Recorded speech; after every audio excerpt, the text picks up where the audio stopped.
Fiancé cheated and planned something so horrible, I can't believe it. I'm, male 28, absolutely livid right now. I just got back from a long-term assignment overseas and found out my fiancé, female 24, has been cheating on me for the entire time. That's bad enough, but it gets far, far worse.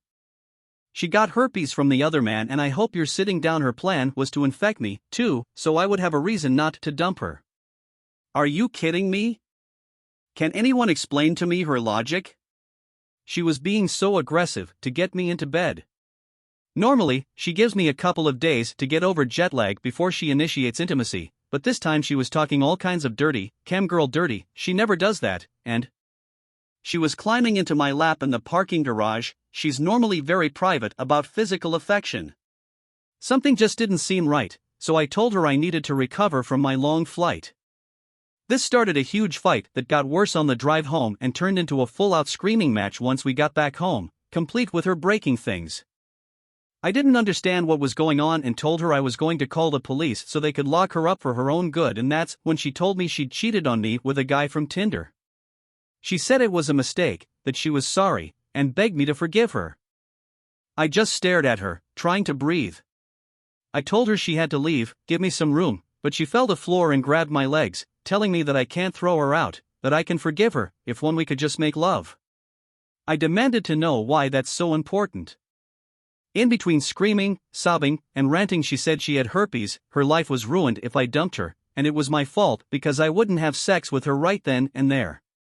I felt like a million cockroaches were crawling all over me. I grabbed my keys and left.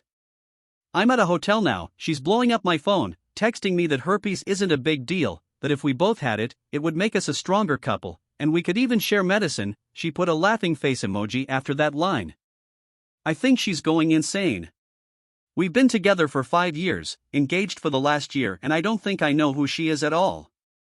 I've taken multiple showers and still can't get rid of the feeling bugs are crawling all over me. I can't turn out the lights, I can't even close my eyes. Has anyone ever dealt with anything like this? What was she thinking? What the hell am I supposed to do next? Update. First, thank you to everyone who replied with support and ideas going forward. I was sitting in a hotel at my wit's end when I made that post, having no one to call that late or early in the morning, and not knowing how to even begin discussing what had happened. Of course, the relationship is over. That was never in doubt, and I apologize if anything in my original post made that unclear. A lot of you made comments and or sent messages of constructive things to do next to detangle me from my now ex-fiancé, which is what I was trying to ask for. Those of you that told me not to go back home right away, you were right, and thank you. I was planning to head back the next day, but because of your comments, I called her cousin, nearest relative, who lives nearby, and told her everything. She didn't believe me at first, but when she got to our place, she found my ex-fiancé sitting in the middle of our living room, staring at the wall, incoherent, with dozens of our pictures torn up all around her. The cousin got her some help, called 911, and a very understanding police officer showed up with a social worker. Together they got my ex-fiancé into a psychiatric clinic.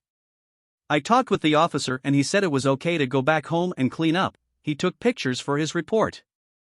He also suggested I get a temporary protective order to keep her away from me, filed this morning, waiting for the hearing, and that her cousin get a conservatorship. Ex-fiancé is doing that bad.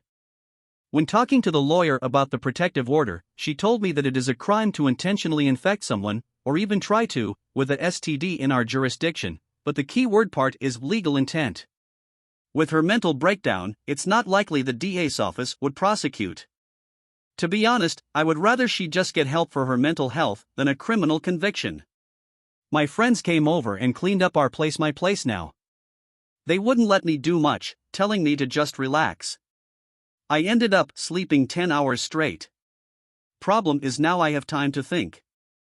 So many questions, no answers. It didn't help that her cousin showed up to return the engagement ring. They took all my ex-fiancé's jewelry when she was admitted.